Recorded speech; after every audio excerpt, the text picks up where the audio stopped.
Ratusan hektar lahan persawahan yang digarap petani di Oku Timur terancam mengalami kekeringan. Kondisi tanah sawah yang mulai kering dan retak paling tidak terlihat di Desa Cahya Negeri Semendawai Suku 3, Oku Timur. Kondisi lahan pesawahan yang mulai kering dirasakan petani di Desa Cahya Negeri, Kecamatan Semendawai Suku 3, Solkan. Seorang petani mengutarakan lahan sawah miliknya yang mengandalkan air hujan kini tanahnya mulai retak dan mengering. Padi yang ditanamnya hingga 1 minggu usianya sangat kekurangan air.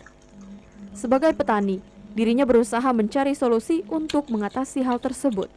Satu-satunya yang mungkin bisa dilakukan adalah dengan mengairi lahan miliknya menggunakan mesin sedot air. Mengambil air dari sungai kecil yang letaknya cukup jauh dari lahan sawahnya. Para petani di sekitar pun sangat mengandalkan sumur bor yang dibuat secara mandiri.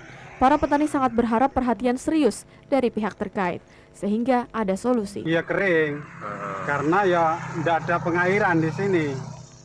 Jadi selama ini? Ya ngandalkan mesin sedot. Umur berapa padinya, Pak? Sekitar 1 minggu lah. 1 minggu ya.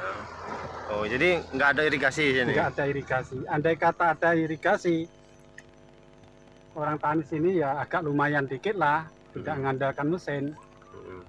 Apen TVRI Sumatera Selatan melaporkan.